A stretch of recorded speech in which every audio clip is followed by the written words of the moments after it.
여러분 안녕하십니까? 저희 채널에 오신 것을 진심으로 환영합니다. 방송을 시작하기 전에 한 시청자님의 댓글 이야기로 물꼬를 터볼까 합니다. 제가 패트리어트 미사일의 글로벌 공급망에 대해서 설명을 하면서 일부 정비, 그 다음에 부품 조달이 일본의 MRO 체계와 연계되어 있다고 말씀드렸습니다. 그랬더니만 이제 저를 깡통이라고, 저분은 깡통입니다, 이렇게 적어 놓으셨더군요. 저 깡통 맞습니다. 음, 육군과 저는 육군과 공군에서 한평생 국가 안보를 위해서 나름 현장에 있었고요. 그리고 추가적으로 학문을 연구해온 사람입니다. 어, 그러니까 공감합니다. 깡통 맞습니다. 그렇지만 많이 부족한 가운데 저는 편법을 알지 못하고 지금까지 살아왔습니다. 대한민국 자국 무기 체계에 대한 깊은 자부심, 또 우리 국방이 최고여야 한다는 뜨거운 애국심에 대해서 저는 아주 공감을 합니다. 그리고 동의합니다. 다만 안보는 애국심만으로 절대 움직여지지 않습니다. 전투기는 부품이 있어야 되겠죠. 그리고 미사일은 정비가 잘 되어야 날아갑니다. 이 또 방공망은 공군망이 살아있어야 작동을 합니다. 이 현대전은 총알보다는 물류가 더 중요하다는 말이 있습니다. 감정은 뜨거워야 되지만 판단은 아주 차가워야 합니다. 이것이 진짜 안보입니다. 패트리어트에서 천국, 그리고 사드까지 정치는 바뀌어도 미사일은 기다려주지 않습니다. 오늘은 조금 저는 재미있지만 여러분은 어떨지 모르겠습니다. 가볍지 않은 이야기 하나를 해보는 시간을 갖겠습니다. 대한민국 정치에는 여야가 있습니다. 이것이 바로 민주주의입니다. 진보도 있고 보수도 있고 그게 민주주의죠. 그런데 말입니다. 북한과 또 적의 미사일에는 여야가 없습니다. 미사일은 저 집은 진보니까 피해가자, 저 집은 보수니까 먼저 가자, 그렇게 하지 않습니다. 그저 목표를 향해서 날아올 뿐입니다. 그냥 때리는 거죠. 그래서 안보는 감정보다 현실이 중요하고 구호보다 준비가 더 중요합니다. 근데 얼마 전 제 채널 댓글을 보다가 웃음이 나오는 댓글 하나 보게 된 거죠. 하여튼 그렇습니다. 오늘 이야기 시작은 2004년으로 돌아가겠습니다. 당시 이제 광주공항, 광주 제1 전투비행단에 미군의 패트리어트 팩3가 배치되었습니다. 이 북한 탄도미사일에 대비하기 위한 방어 체계였죠. 그런데 지역에서는 아주 반대가 거셌습니다. 당시 현장 분위기는 뭐 미사일에 대한 방패를 뭐 배치해줘서 고맙다 이런 게 아니라 당장 떠나라, 미군들 떠나라, 이런 거센 반발했죠. 광주에 있는 128개, 광주 전남 128개 시민단체들이 매주마다 시위를 열면서 한 90여 차례 했던 것으로 그때 보도가 났죠. 강력한 반대 목소리를 냈습니다. 그리고 광주방송, 광주방송 KBC에서는 저희들하고 그 시민들의 대표하고 TV 토론을 주선한 바가 있습니다. 그때 저하고 동국대 강정구 교수께서 치열한 토론을 벌인 바 있는데요. 그때 강 교수님께서 이런 취지의 말씀을 하셨어요. 광주와 전남은 북한이 공격하지 않기로 약속받은 지역인데 당신들이 패트리어트를 가져오면 오히려 공격 목표가 된다. 그러니 패트리어트 배치를 반대하는 거 아니냐. 이렇게 말씀을 하셨죠. 그 당시 광주 전남의 많은 분들이 공감을 하셨어요. 근데 저는 이렇게 말씀드린 것 같습니다. 적이 공격하지 않을 것이라고 방패를 치우는 것이 과연 국가 안보입니까? 보험이라고 하는 것도 사고가 나서 드는 게 아니지 않습니까? 사고 나기 전에 가입하는 게 보험이고, 소화기도 불난 다음에 사는 게 아니지 않습니까? 패트리어트 마찬가지다. 공격을 받기 전에 준비하는 것이 우리 미사일 방공망이다. 이런 말씀을 드린 바가 있습니다. 결국 패트리어트는 2006년도에 2년도 버티지 못하 외관으로 이전하게 됐죠. 미군 장병들이 그때 광주 비행장 밖으로 나와서 활동하지 못하도록 일부 시민들께서 계란을 던지고 양키 고음 외치고 막 야지를 놓고 상대도 안 하고 물건도 안 팔고 그러다 보니까 23개월 만인 2006년 10월 달에 경북 칠곡에 있는 그 캠프 캐럴로 짐을 싸서 이전을 하였습니다. 시간이 그대로 흘렀죠. 그리고 대한민국도 놀라운 발전을 이루어냈습니다.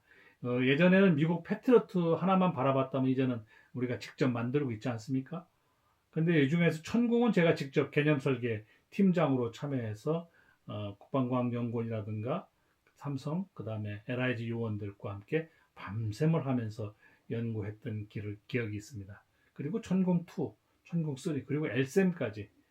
그리고 이번에 이제 그 미국 이란 전쟁에서 천궁2는 UAE에서 아주 뛰어난 평가를 받고 있고 또 여러 국가에 수출되고 있는 게 사실입니다.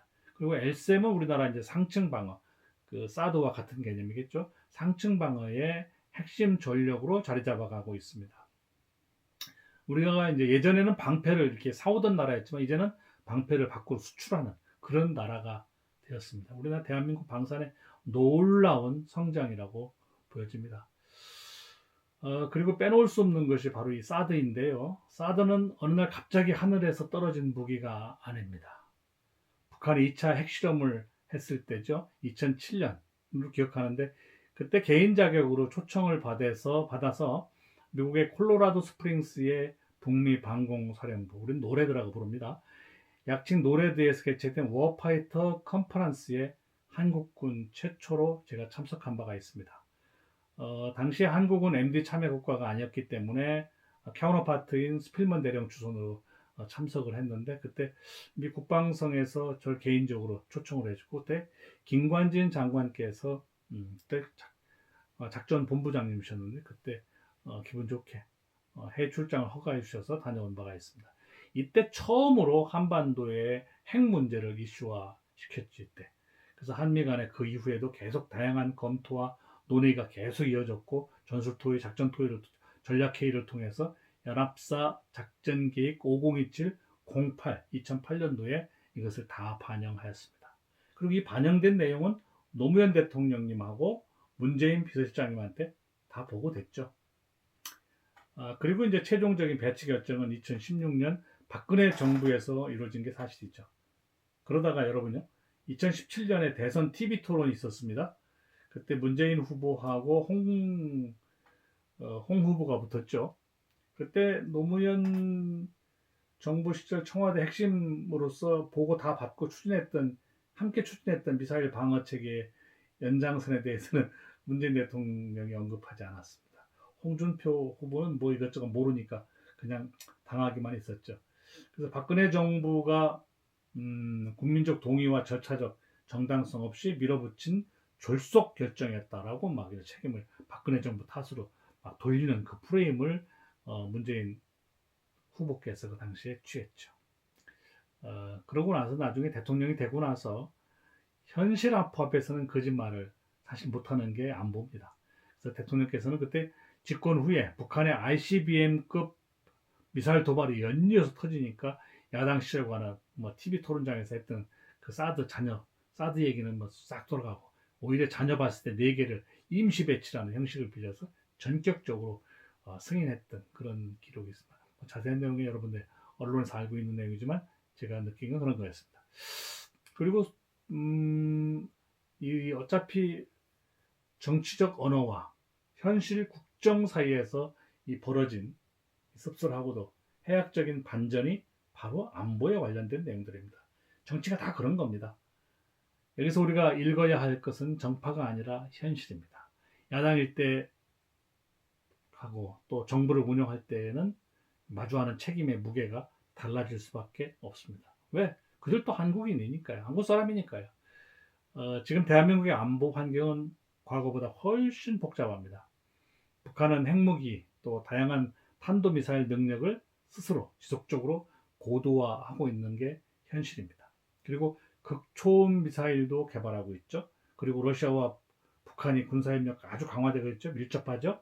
또 중국은 어떻습니까? 서해하고 동중국해에서 군사활동을 확대하고 있지 않습니까? 며칠 전에도 필리핀과 또 한판 붙었죠. 이런 저강도 분쟁이 지속적으로 한반도 주변에서 일어나고 있습니다. 지난 방송에서 말씀드렸지만 미국이 이란을 공격하고 나서 이란을 평정하고 나면 그 다음이 누구일 것인가? 저는 대한민국이 되지 않을까 조심스럽게 생각을 하면서 걱정이 앞섭니다. 이런 상황에서 대한민국은 천공, 엘셈, 패트리어트, 이지스 구축함, 조이경보, 또 뭐 킬체인, 한국형 미사일 방어체계 KMD 이런 것들을 발전 잘 시키고 있고요. 하고 있습니다. 그 당시에 이제 킬체인하고 한국형 미사일 방어체계 KMD는 제가 실무장교했을 때 합참에서 처음 사용한 이런 개념이고 지금까지 그 개념을 발전시켜 오고 있습니다. 여러분, 안보는 말입니다. 하나만 잘한다고 되는 게 아닙니다. 레이더도 있어야 하고요. 요격 미사일도 있어야 되고 주의 통제 체계에 있어도 하고 기타 다른 병과의 무기 체계도 있어야 되고 인력도 있어야 하고 병력도 있어야 됩니다. 축구를 치면 공격수만 10명 있다고 우승하는 게 아니지 않습니까? 또 반면에 정치는 늘 그런 논쟁을 합니다. 왜? 그것이 또 민주주의니까요. 그렇지만 안보는 논쟁만으로 지켜지지는 절대 않습니다. 평화는 소망으로만 오는 것도 아닙니다.